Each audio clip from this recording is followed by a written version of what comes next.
dadali namin yung mga kasama namin sa lugar na hindi pa nila napupuntahan kahit kailan. Tara na!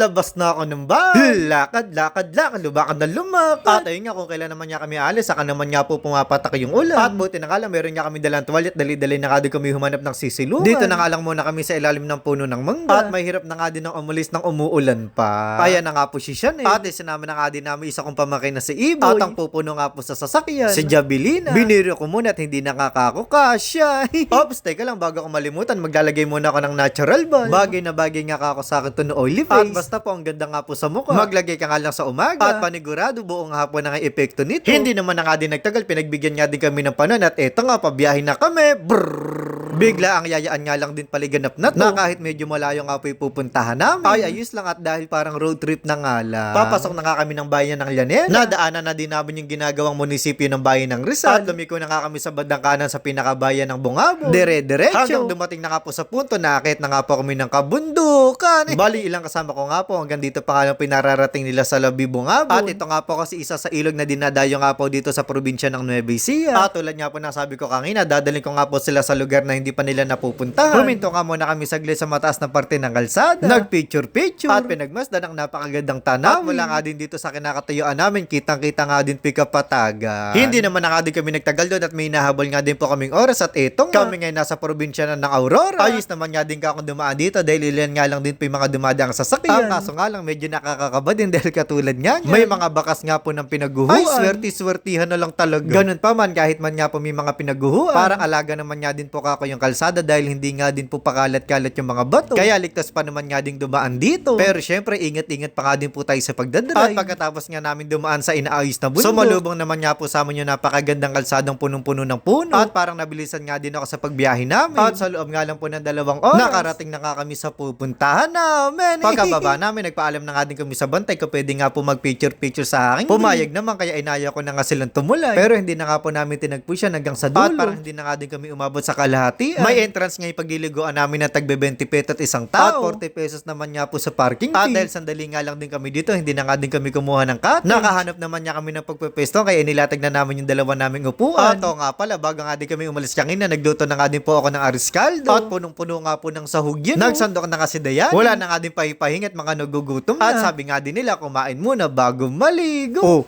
Di maabot to. Ano pa nga ba? Syempre, ito yung sakin. Sarap. Banat. Ito. May dala akong kape. Basta sana bang naglulog? Asan? Nagbaon nga din kami ni Dianing macarons at isang tumbler na kape. Indian mango. At masarap na isaw-saw to sa ginisang alaman. So, paano? Umpisahan na nga nating maligo sa ilog. Dito nga po sa harapan ng pinagpestohan namin, medyo mababaw. At parang hindi nakakakayanin yung mga ganito kalaki sa amin. Kaya naman, napagdesisyonan ko nga pong tumawid muna sa ilog. At sa kabila, meron na naman nga pong medyo goods nga po dito dahil may semento nga pong sahig. Ang kaso nga lang, medyo mababaw pa din. Tapos, tumawid na naman niya ako at nakarating na nga ako sa pangatlong ilog. At sa tatlong nga po na yun, ito nga po yung pinakamalaking ilog. At may malalim ng parte, kaya pwede na nga po yung mga ganito kalaki sa akin. Pero hindi naman nga siya yung talagang napakalalim, parang mga nasa hanggang dibdib ko lang. At kita nyo naman. So, sobrang lino. Tanaw na tanaw nga po yung bato sa ilalim. Grabe, nung nahawakan ko nga po yung tubig, parang may yelo. Kahit na nga po malamig, kaya nga din po kami napunta dito para maligo. Nang hindi naman nga din ako mabigla, dahan-dahan na nga din po akong lumusong. Nagbasa na nga din ako ng mukha. At saka ako lumubog. At sayang nga lang dahil nga po sa sobrang lamig, hindi na nga po naligi iba naming kasama. Bahala nga ako sila, basta kami ni Chanel, nag-i-enjoy nga pong maligo. At kung mapapansin nyo, sobrang buwelo kaming maligo dahil nga po sa pinuntahan namin ito, halos kami nga lang pinaliligo. Mas okay nga din yung ganito, payapa, nakaka-enjoy, at talaga nga namang nakaka-relax.